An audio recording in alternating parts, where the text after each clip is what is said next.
What's up everybody, and welcome to this week's What's on Kickstarter. Today we're going to be checking out some of the great, good, and not so good decks recently released on the platform, as well as some really fun campaigns that you may enjoy outside of the playing card world. Steve, I gotta say man, I was actually surprised how many new decks there were this week. Dude, I'm surprised too. I'm waiting for them to slow down. Like, last week was a little slow. This week, not so much. Absolutely agree, man. There are a ton of new decks this week. I think we're looking at almost a dozen new decks, which this close to the holidays actually surprises me. I feel like last time this year, we were seeing maybe like 3 or 4 new decks a week, almost through the entirety of December. So to see 12 new decks come out like the week before Black Friday, absolutely crazy. Yeah, I mean, we'll have to see how it looks on the goals and you know, if things are funding. Yeah, absolutely, man. It'll be interesting to see how well things are doing with the holidays so close. Ready to jump onto it? Let's do it. All right, man.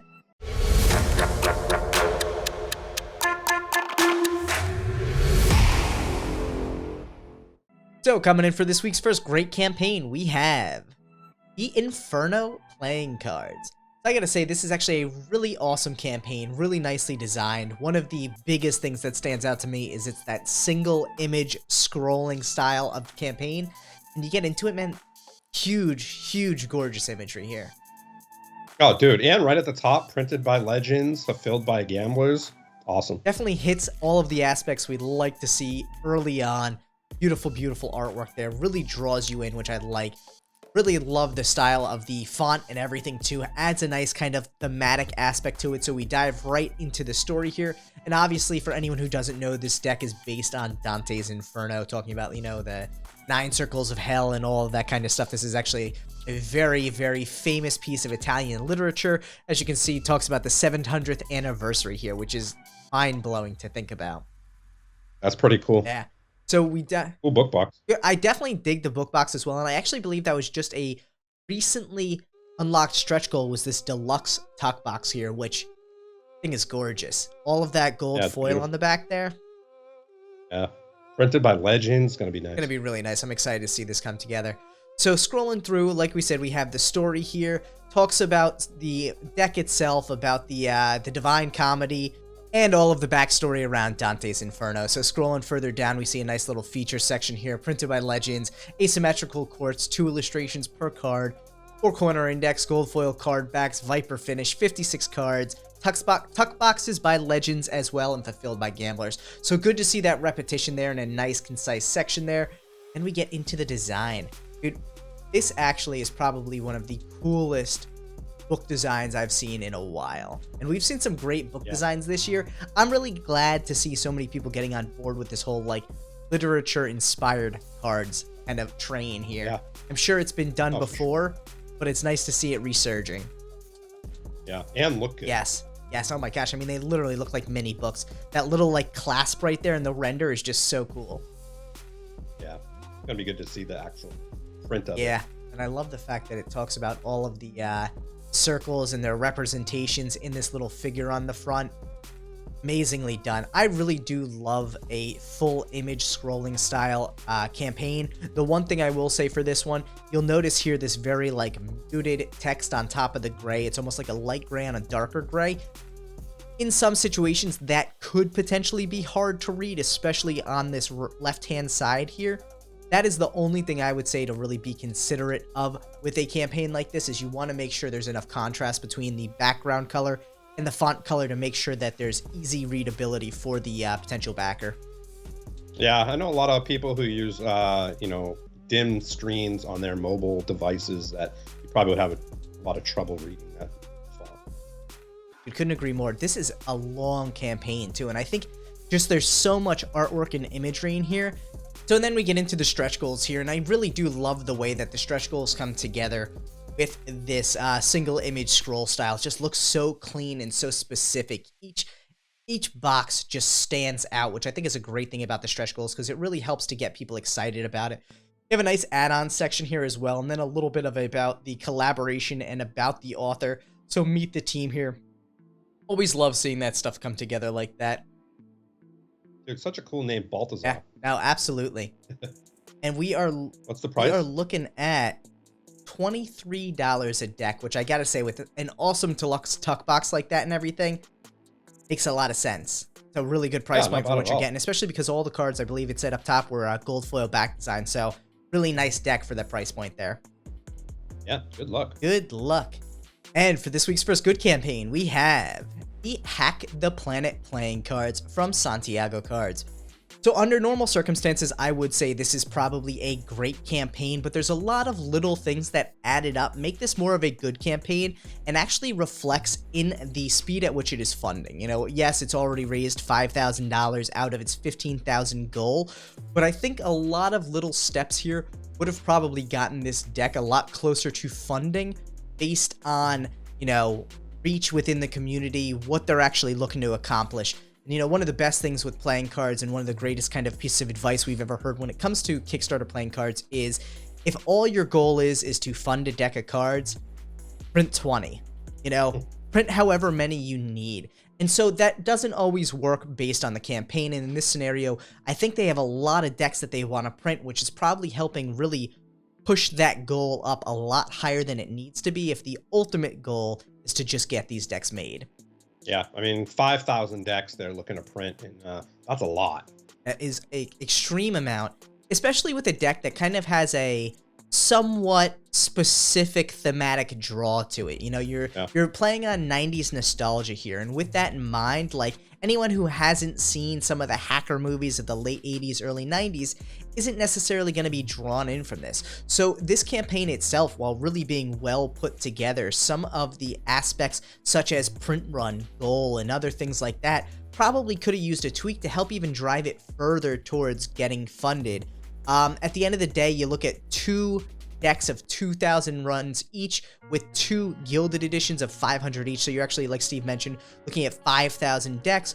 5,000 decks, probably about $12,000, $13,000 to print.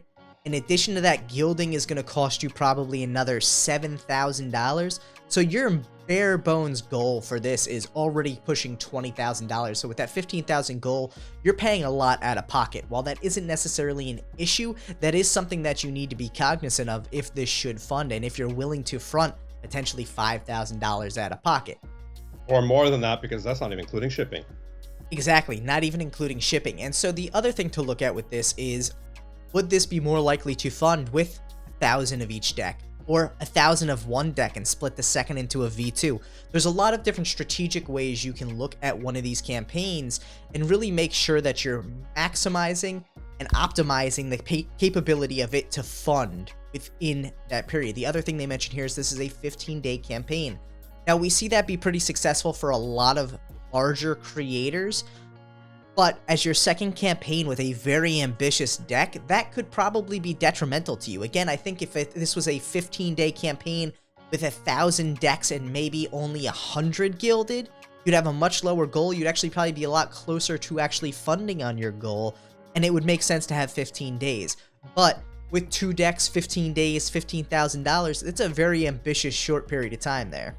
Yeah, what's the price for these? We are looking at $13, and I believe shipping on these, though, is being handled after the campaign. Yes. So one of the things that comes to mind with that, and they do show the shipping prices here. $18.50. Yeah, I can understand why they would do this, because Kickstarter only allows for whole number shipping. So if it's $5.50 to ship, they would actually have to charge you $6. So in many situations, they're saving you 50 cents per deck in that first single deck tier. But again, for convenience, I think sometimes it makes sense to roll it into shipping or to lower your pledge price a little bit or factor that in a way that it comes out to be about the same. At the end of the day, though, you know, I think the price point on this really isn't too bad. $18.50 is actually a steal for this deck. But the other thing to keep in mind with it, too, a lot of times the reason people print 2,500 decks with USPCC is they want crushed stock. And from what I could see in the features section here, this is actually not going for crushed stock. So the 2,500 print run per deck isn't necessarily needed unless you have the demand there for 2,500 decks. Yeah, I mean, the difference between 2,500 and 1,000, and I'm not talking number-wise, I'm talking sale-wise, is a huge difference. Yeah. Huge. Yeah. I mean, at the end of the day, the other thing to think about with these campaigns is how long after the campaign do you want to be sitting on these decks to sell and recoup your cost? So ultimately, 5,000 decks, even if you have a spectacular campaign, you may only have looked at selling 3,500 decks, and that's highly ambitious there, highly optimal conditions. That still leaves you with 1,500 decks you have to move after the fact. That's a lot of decks to move. Yeah. Wow. Well, good luck. Yeah, good luck. Really nicely put together campaign. Again, foundationally, a great campaign. Strategically, definitely falls into that good category. So good luck. We wish you the best of luck on it. And if it does not fund, definitely reconsider swapping out some of those strategic items like single deck, lower print run, things along those lines. But before we jump into this week's Needs Help campaign, make sure to like the video and subscribe to the channel. And please ring the bell. And for this week's first Needs Help campaign, we have the movie and TV playing cards. So this is actually an interesting campaign because this one immediately jumps out to me as a big ol' beware. The reason being, you can see a whole bunch of iconic movie cars in it. That's awesome. I actually really like the nostalgia aspect of this deck, but seeing the Ghostbuster card there with the Ghostbuster logo, this may be fan art, but again, we've said this a lot, copyrights and trademarks do not allow for fan art to be sold commercially. So something to consider there. This deck, while being printed in-house, and so they're not going to have to run into copyright issues on the print side of it, does in fact infringe upon any copyrights, would be my guess, and many trademarks. So that really makes this a big beware in my book, because ultimately this deck could end up becoming, part of a future litigation. Even should it print, the creator is now liable for any damages to those, trademark holders. And that's a big deal. Like, you're looking at something like Ghostbusters, which is a multi-million-dollar franchise. Yeah, dude, Batman, which is a multi-million-dollar franchise. Like, they're gonna want their cut out of that should they come across this. And, it's not worth the risk in a lot of these situations. That being said, these decks are fully feasible. It's just a matter of going to get the appropriate licensing. Now, and a lot of times when you're using, all of these different brands in one deck, it makes it a little bit difficult because licensing becomes very expensive. You're not just doing one licensing fee. It's, 52 if you're doing each deck with each card with a different famous car. But something to consider there, you want to make sure if you're going to do this, you go down the correct route to save yourself from future litigation. Yeah, 100%.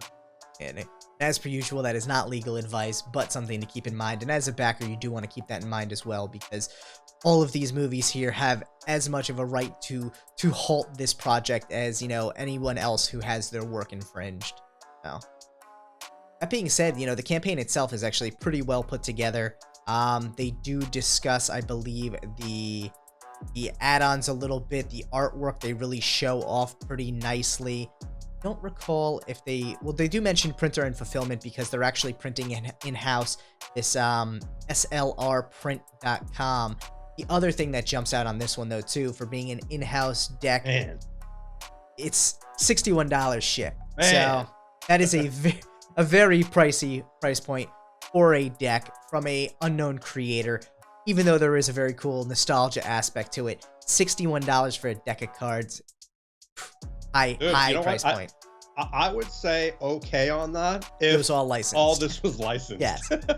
I was just thinking the same thing. Like, I could see maybe the licensing bumping it up to $61, but at the end of the day, that's a lot. That's a lot. Yeah. I'm also curious now that I just see it here. I'm looking at the movie real quick. I'm curious what the RV is. I'm wondering if it's from like National Lampoon's. Like, yeah, that was 100%. My guess on it. Yeah.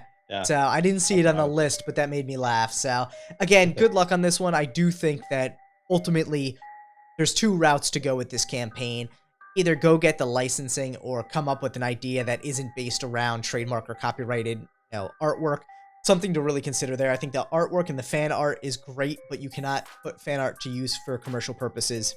So good luck. Good luck.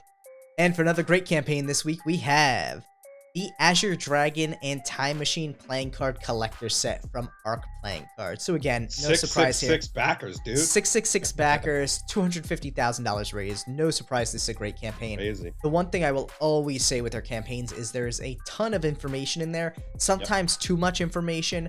They can get a little bit confusing because of all the aspects of it, but they do beautiful work. They really make sure that every bit of information you could possibly want is in there. Yeah, really dope. I love these Azure Dragon Dude, decks. both of these decks are gorgeous. They're beautiful. Here's the only thing I have to say about this campaign. These two decks have nothing to do with each other. And it's just Agreed. kind of like, as a backer, I backed this in 0.2 seconds. You know, as a backer, it was just a little confusing for me, you know, as to, you know, which one do I want? Yeah. I'm not going to lie. I literally had to get, you know, 2 accounts to back both of them because I couldn't add one on. That's you know crazy. what I mean? So yeah. it was pretty cumbersome, I guess you can say. And honestly, at the end of the day, like, while this campaign has done extremely well for what it is, who's to say that it couldn't have done better if they were both separate campaigns well spaced apart, you know? Yeah, and I mean, I get it. You want to get as many decks in as possible, and this is the best way to do it, you know? But it's cumbersome coming from the backer side. No doubt about it. Well, good luck. Good luck. And for another great campaign this week, we have the Twisted Artistry playing cards Casino Editions relaunch. So I have to say, Terry Addy did a phenomenal job implementing a lot of backer feedback into this campaign, taking it from what was a relatively confusing initial launch to a really well put together campaign. Now, definitely worth checking out. I love the back design style in this one as well, but I really am excited by the fact that a creator, I always get excited when a creator is willing to take the time to take feedback and really make their campaign better and is willing to go the extra mile and relaunch, because sometimes it's worth relaunching, especially if you aren't getting the momentum in your funding that you originally had hoped for. Yeah, I mean, I think it's great because a lot of, you know, it could be definitely busting to the ego to have to cancel a campaign and then, you know, relaunch it. But I mean, I think it's great. He did a great job, and it's good to see it back up. Absolutely. Absolutely. Good luck. Good luck. And for another great campaign this week, we have the Yukon Cornelius and the Misfits Flipbook animated deck from Swabbed Decks. So one of the things I actually love about this campaign is your immediate thought on this one is going to be, copyright, trademark. And they actually touch on it in here that due to a clerical error, the characters associated with the Island of Misfit Toys and Yukon Cornelius are in fact not trademarked or copyrighted, though Rudolph the Red-Nosed Reindeer is, and that's why Rudolph does not appear in the deck. Very clever use of a loophole or a issue that arose in this. So very nicely done on this one. Honestly, at this price point too, you're looking at $17 a deck for a really fun holiday deck. I know I grew up loving this movie. This one hits that nostalgia point for me. So really excited to see this great campaign here. Dude, you love this so much. You dressed up as him last year for Halloween. Well, yeah, I did, except not as fancy as him. I didn't dye the ginger beard there and all that fun stuff. But yes, good luck. Good luck. And for another good campaign this week, we have the Ghost King deck and Uncanny deck of cards. So I'll say off the cuff, this is actually very close to being a great campaign. Really nicely put together. There's a lot of details to it, but there's just some important details to it that take it from great to good. So first and foremost, really nice story, really well put together, printed by USPCC, fulfilled by gamblers. But the layout of this should just really have taken some of the text and made it flow a little bit better. You see a lot of text here, then you get down to a part and you see a lot of images with no text. Kind of interdispersing that a little bit better would have made the flow on this campaign a significantly more enjoyable experience. The other thing that stood out to this one is if you take a look, the deck itself, $19, great price point. Scroll down and here it says one Ghost King deck. You click it, $34. And the reason being, it actually includes 2 Ghost King decks. So there's a lot of confusion in the tiers here, which to me I think is a important part of the campaign. Obviously, if your tiers are not clear and concise for your potential backer, they're not sure what they're going to be getting. So that is a big reason this was dropped from a great to a good campaign. In addition to the fact that this is likely going to be a USPCC 1000 print run with a 4,800 goal, you're missing a lot of money there for shipping. Ultimately, this should be more of a $7,500 to $8,000 goal minimum. Yeah, good luck. Dude, that artwork's dope. It is really dope. I actually really like the look of this deck. I hope that if it doesn't fund, they bring it back, and if it does fund, it gets fulfilled because it is beautiful artwork. So 100% agree. Yeah, good luck. And for another good campaign this week, we have the Owl playing cards. So this actually is another really well put together campaign. They have a lot of story to it. They have some great images of the deck. The biggest thing that stood out to this one is they don't mention who's going to be printing or fulfilling on it. They even go so far as to give printing details, but they don't tell you who's printing or who's fulfilling. They do mention use of Hong Kong Post in it, so we're led to believe that it is self-fulfillment. But as we always say, if you're going to be self-fulfilling, it's easy enough to just say fulfillment by A Cube Lab, and then we'd be like, hey, that's the creator. We know they're going to be self-fulfilling. Yeah. Really fun cards here, and really great price point on them too. So hopefully this thing funds. If it does not, take it back to the drawing board, because I think there's a lot of potential with this deck. Yeah, good luck. Good luck. And for another Needs Help campaign this week, we have the Gangster 1985 Casino Playing Cards Edition. So I gotta say, really interesting deck here. Really great story behind it, talking about the nostalgia aspect, wanting to build a deck of cards that he'd be proud to use.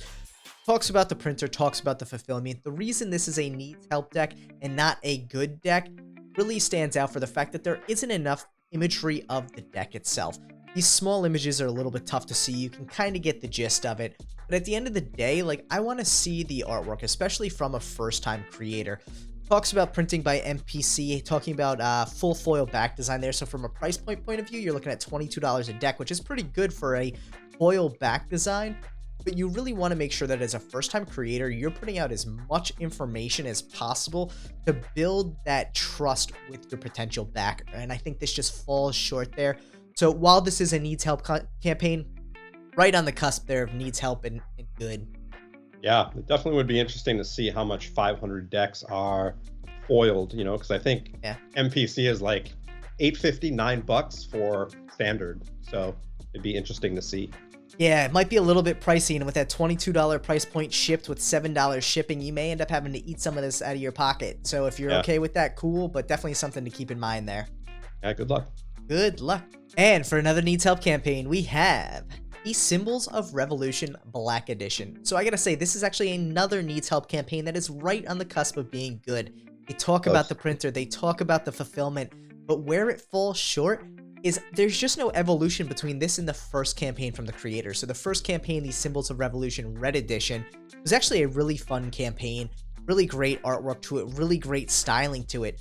The thing that jumps out the most to me on this one, though, is some of the great elements of the first campaign just didn't carry over to this one. So the story didn't evolve between these two campaigns. There's a lot less pictures of the deck between these two campaigns. Things that really matter at the end of the day as you're building a brand and building an evolving series of decks, it's really important to show that growth. And in this case, it almost feels like you took a step back. The other thing, and I'm sure I mentioned this with the first one, that may sometimes be confusing is because your artwork is only red and black, having red indices and pips with a black central element may impact some playability of this deck. Some people may find it less than easy to use. That is solely a preferential thing for some people and not others, so may not be that big of a deal from a collector's point of view. But I really want to see more of this deck, and especially the tuck box. Yeah, I mean, even taking the tuck box from the, version 1, which has been fulfilled, and throw it on here to, show what it looks like. Yeah. Considering the red deck is also being reprinted here, it's absolutely a great idea. Yeah, good luck. Good luck. And for another Needs Help campaign this week, we have the Playing Cards Cactus. So I gotta say, this is actually a really interesting concept here. We've seen Cactus decks in the past. This looks more of like an edited photograph style to it. But the biggest thing that stands out to me here, actually, there's no pips on the number cards. So this really will probably impact the playability of this deck. I like the fact that there's a concept built out here. There's imagery for most of the cards. Just think this may need to go back to the drawing board and really think about who's going to be printing, who's going to be fulfilling, what that goal actually looks like, and at the end of the day, what all this deck actually looks like. What does the tuck look like as well? Yeah, good luck. The other thing I'll say with this one too is $67 a deck. Very expensive deck to forget the pips on your number cards, so best of luck. A lot of money. Yeah. And for another Needs Help campaign this week, we have the Bicycle Kingdoms playing cards from Albino Dragon. So I gotta say, this is actually an issue we see pretty frequently with creators who have been creating for a long time and are finally returning to the Kickstarter scene. The campaign itself uses a template that is probably 8 to 10 years old and worked in the past, but what people expect to see in a campaign now has evolved significantly. So people expect videos, they expect pictures of all the cards, they expect information around the deck itself, they expect there to be a story. And while this deck illustrates a beautiful story itself, it's just kind of a lacking aspects of a campaign that we didn't really expect to see there, you know? Yeah, no, I'd like to see a lot smaller images too. Those images are huge. They really are big. They could have fit a lot more on there, not just the queens. I mean, the thing is too, at the end of the day, if you're going to show the deck, you might as well show all of the suits here, spades, where's hearts, where's diamonds, you know, all the rest of it. I think this just feels a little unfinished. This actually feels like a great starting point for a great campaign, but instead it was just launched instead of really fleshing it out more. The other aspect to it, which I actually want to, you know, really congratulate Albino Dragon on here, is why they brought this to Kickstarter. They touch on it. You know, these decks have been out of print for a long time and have been highly sought after. Rising production costs over the years have made it difficult for us to be able to properly gauge market interest and print the right amount to satisfy demand. That is a great use case for Kickstarter there. Kickstarter is a great way to determine how many of something you can make. Obviously, in a lot of these cases, you have to roll in and say, print run of 1,000. But in situations like this, you can say, minimum print run of 1,000. We're gauging interest to see how many people want. And if 2,500 people come out or 2,500 decks are ordered, we're going to print 2,500 decks. That is one of the great aspects of Kickstarter, is it's a testing ground. This is also one of the reasons I always encourage people in Magic to try Kickstarter, because if you're not sure what the reception is going to be for a Magic gimmick, put it on Kickstarter. If people love it, it's going to blow up. If people hate it, no one's going to back it. It's not going to fund it. And you know it's time to take it back to the drawing board. It is the same thing with decks. So I'm really excited to see Albino Dragon acknowledge that reason for using Kickstarter here. Yeah, good luck. Good luck. So Steve, I got to say, man, this was an interesting week for sure. A lot of campaigns came out. Again, like for the holidays, it's just 12 decks. It's going to be tough to get them funding. Bro, there was 2 decks that was asking over $60. Which, that blows my mind. It's still not the most expensive regular deck we've ever seen, but it's pretty close. It is pretty close. I remember that carbon fiber deck. Wasn't it like 120 bucks? Yeah, and at least that was carbon fiber. But we've also seen like a standard paper deck that I think was asking like $73 at one point. Crazy. Yeah, I think that still holds the record there. But with that in mind, man, what are you planning on backing this week? Well, I think I'm gonna back a couple. All right. I definitely would back the Ghost King. All right. I think that artwork is amazing. Obviously the Arc decks, Timeless, and the Azure Dragon, just ridiculous. And I think the other one is Inferno by Balthasar. Nice, man. I gotta say, yeah, I'm pretty much on board for all 4 of those as well. I really dig the artwork on Ghost King, like you said. I think in addition to that, I'm probably on board for the Twisted Artistry. I really love the full bleed borderless back design. I'm always on board for borderless. And the colorways just look beautiful in that one. That blue one really caught my eye. I know that's the V1 there, but I still just love it. So excited to see the red and the gray as well, or I guess the black, depending on what colorway you want to say it as. But I'm excited for that one as well. Nice. And as always, we love to hear what everyone out there is going to be backing this week. So make sure to drop a comment right down below and let us know what decks caught your eye or what on Kickstarter in general caught your eye. And obviously, as we're coming close to the end of the year, a lot of decks are going to be fulfilling. So feel free to drop a comment and let us know what new decks you got in the mail this week. You ready for the fun stuff now, Steve? Oh, I've been waiting the whole episode. And I gotta say, we have some really interesting fun ones this week.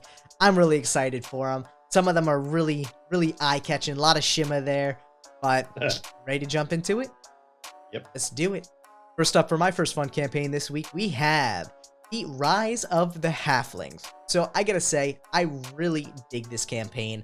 This campaign is for a STL set for 3D printing. So for anyone who doesn't know, STL files are the standard for 3D printers. This campaign is not actually selling, as far as I can tell, physical goods. They're basically all STL files, which I love the concept of that. It's all digital delivery. So these have been already created. As soon as the campaign fulfills, you're going to get these in your email or however they're delivering them. You can download them. You go to your 3D printer, you print these out, and you paint them as you see fit. Absolutely love that idea. And I love the fact that in the whole world of tabletop miniatures, people have all this freedom to make something either look like this gorgeous building here with the, patinaed copper roof. They could make that red if they want, or blue, or anything under the sun, because you have all of the control in the creative process for this. That's crazy. Is there like a huge push for something like this over the actual product, you think? So I think you end up getting a lot more reusability, which people like. So at the end of the day, if you take a look here, the starter kit is about $64. You'll receive the STL files for the Tower of the Navigator, Barrel Riders Barracks, Wormway, Parapets, and the docking platforms, as well as stretch goals labeled Warlock. So you get a lot of stuff for $64. There's no real manufacturing cost for the creator. It's all just time spent creating the files themselves. And what ends up happening is if I like this, you know, Palace of the Druid, which I know they didn't mention was in that tier, I could print 5 of them. Yeah, no, that's you know, true. and that's the really cool thing about it. You almost have limitless value within this. You know, you could make one, you could have 3 different tabletop game groups that you play in, and you could make one for each of those, and it really allows for a lot of usability. The other cool thing about it is it allows for modification. So if you're in any way technically inclined with some of this stuff, you could take the STL file and actually make your own changes to it and then print that as well. So I love that customizable aspect to a lot of this. Print some for your friends. You can have like RPG games each house if you want. I think what really caught my eye though too was these dragon topiaries. So cool. I like the little elves. Dude, no, they're hobbit. They're halflings. Hobbit. They're halflings. Oh, Wow. cool. Similar to hobbits, but a little bit different. Yeah, dude, like look at these like the garden topiaries here with the dragons. Love it. Absolutely love it. They look cool. They look really dope. Right? And honestly, like the fun thing about this too, this whole campaign Crazy. is like a epic movie trailer. Like That's cool. they have like the epic movie voice, the music in the background, the flying in title, everything about it is really well put together. I love this whole campaign. Hey, good luck. Good luck. And for my second fun campaign this week, we're coming in with the Flipoflip gems. So I am not one for fidget toys usually, but this thing caught my eye, especially just because the color. It reminded me of like opal. It's very opalescent. That's 100% what caught my eye. If you haven't figured it out yet, when I'm going through my fun campaigns, the ones I pick are usually the most visually eye-catching to me. Sometimes I find gadgets, but at the end of the day too, they're Batmobiles and whatnot. But this thing, I'm scrolling through, there was a glimmer on the screen, and I stopped dead. I'm like, oh, yep, that's it. So for anyone out there who likes the idea of playing with things while they're working or at their desk or they're bored just to help their creative process, this actually will spin and flip. Got a lot of motion to it, you can see in the animation here, and it's very, very visually appealing. You could have a little fun with that, put it under like a spotlight so it causes it to glimmer, and you can make your own little light show while you're bored in your office. How much do these go for? You're looking at 25 shipped. Not bad. Dude, they're really not bad. I'm curious what they're made out of, too. I like that it says... It looks like they're made out of like a hard plastic or something. Yeah, it could be like a resin or an epoxy. I like that it says master the skill. Like, I'm sure there is skill involved. Looking for sure. Right? Like, yeah, look at that. Like, this guy is in the Flipoflip Olympics. I don't know. Which is kind of funny because what he's doing doesn't look very difficult. Dude, but look at this. Like, this is how Artistry probably started. They're like, oh man, like I got something, I'm flipping it around, it's visually appealing. All of a sudden you... Dude, this is Flipperstry. This is Flipperstry. I also was about to say you throw 3 in your hand and you do this. I'm like, oh, that's probably just juggling, but... I was just going to say, yeah, that already has a name, buddy. But like, I like the fact that it spins in so many different ways for something just so simple, you know? Yeah, no, for sure. I mean, $25 seems a little pricey for something like this. You know, I was thinking maybe $12.95 or something. Yeah, I mean, it's 25 but ship, it's cool. 19 standard. You got to figure, let's see, perfect for on the go, bring it anywhere, rewards. I am still curious what it's like made out of. Yeah. But definitely love the what about gelato? Colorways. They are cool. Yeah. And that whole like Space-esque. Yeah, they had that very like galaxy vibe to it. This one especially, the lunar eclipse one.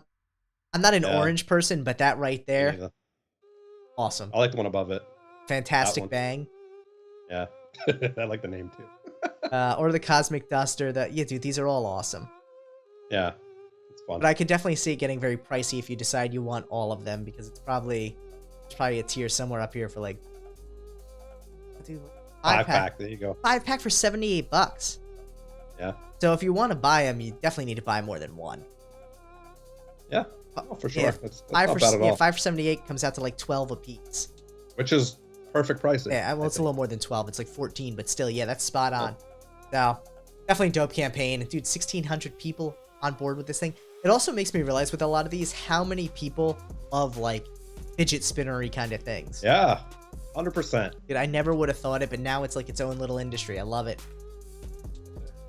Well, good. I'm ready for mine. Yeah, let's see it. All right. Coming in first for this week's fun campaign from Steve, we have the MEZMOCOIN Galactic Holographic Spinning Galaxies. So now you know why Steve said it looked like space, because he was teasing out his here. This thing is dope though too. They both, dude, these are like, you know what? These could go together. Yes. Because they're very similar. They got similar like feels, and like it's just two totally different ideas, but very similar in look. And they're both kind of fidgety toys. You know what this reminds me of? Dreidel? No, but back in the day when you go to like a museum, you'd see those like flat little metal like spinning discs, and you'd spin it and it would have like a holographic image in it. It would be like triangles or circles or something geometric, and it was always basically like a steel disc with like a holograph sticker on it. When I was a kid, I actually had one that when you spun it, the holographic images were paper clips. Weird. I don't know what you're talking about. Dude, cool. I'll have to show you a picture after. They're the coolest little things, but this kind of reminds me of like that 2.0. Dude, this thing spins for 12 minutes straight, which, oh, there's 13 minutes. There you go. That's crazy. It's crazy to me. You know, obviously we were talking beforehand and you were saying that, you know, there's some that spin for whatever, 20, 30, 40 minutes, but, or even like the new Guinness Book of World Records, which is what, 27 hours? 27 hours. Crazy. That's out of control. But I mean, this is just, here's the problem with this. A lot of fidget toys, you can play with them and not have to look at them and stuff like this. This is something that would definitely take my attention away from whatever I'm doing. Yeah. There's your little silver disc though. This is like a nice little resin epoxy on it. See, this is very similar in premise. Like it's a sticker of some sort on top of this metal piece, and then they cover it with resin. Yeah, it's cool. It is very cool. So funky. And a lot of different patterns to it as well. It's so cool. And then it comes with its own little leather sleeve, Steve. Well, not yet. It doesn't. Unlocks at 10K. There. Yeah. Oh, there you go. They need to update their image on that one, but very cool. Yeah. And I gotta say though, too, this one's coming in at $28, dude. I don't know which one I'd go for. So, this one's a little expensive too, but it just, I think because of the movement aspect of it, it's a little more eye-catching, and as you spin it, it has funky designs that kind of, I would go for this one for sure. Like, look at that, it's so cool. I like that one with the black hole in the center. Looks like a brain, like a neural. That one kind of looks like a brain, yeah, or like a lung, like an MRI image of a lung or something. Very cool, very nicely done. Firing neuron. And for another fun campaign this week, we have the JIRENO Cube for the Brightest 100% sealed portable projector. God, that's a mouthful. Some of these names, I'd like to know where people come up with these names. I don't know, man. JIRENO Cube 4. JIRENO. Anyway. 1920 by 1080p projector. Yeah, I mean, dude, I think projectors are cool, especially portable ones, you know, ones that you can carry around and use wherever you are. You know, you can go camping and throw it up on the side of your tent or on the side of your van or, you know, whatever. I really dig it. God, so many options. Yeah, I think this is showing like all of the competitors, how it lines up with all of them. Yeah. Built-in speakers, maximum size of 200 inches. That's a huge screen. That's a huge screen. That really is a huge screen. Built-in storage, cables to allow you to bring in. Dude, $200. This is something you'd use on a regular basis. That's not bad at all. Saves you a lot of time from having to lug around a portable TV. Yeah, no, it's great. I think it's super cool. You can like bring it anywhere. I wonder how it does like outdoors though. Like if you were to bring this to like somewhere where you'd do it outdoors, do you need like absolute darkness? You know, I don't know a lot of people who are doing 200-inch projection on the wall inside their house, but I wonder how portable this really is other than the fact that it has a hand strap, you know? Yeah, I mean, most portable projectors nowadays you can bring outside and it doesn't have to be completely pitch dark. Interesting. Yeah.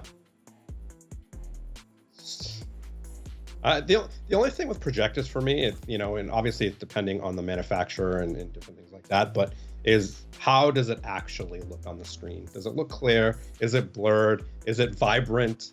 That's the one thing that I'm always skeptical about when I'm looking into Projectors. Yeah, dude, very cool. I'm still a firm believer in, standard TVs, but I do like the idea of projectors, especially as they get bigger. I'm still waiting for like a nice like laser-based short throw to not cost an arm and a leg for good quality. So yeah, I still like TVs, man. Yeah.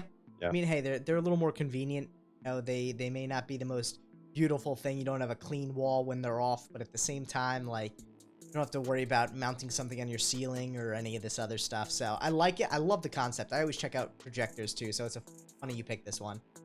Yeah, it's fun, sleek. Very, very cool projector. Good luck on the JIRENO Cube 4. Dude, JIRENO. This was a crazy week for fun campaigns, for playing cards. I gotta say, man, it was a lot. It was a real lot. A lot of fun stuff, a lot of crazy price stuff. Yes. And but fun. Yes, no doubt about that.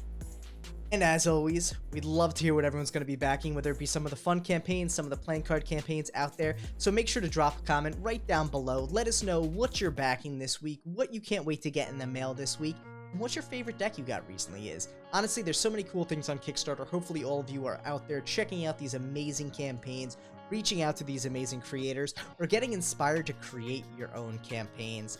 Thanks so much, everyone, for tuning in this week to What's on Kickstarter. We hope to see you next week. And as always, if you've enjoyed the video, make sure to like, share, and subscribe. Peace.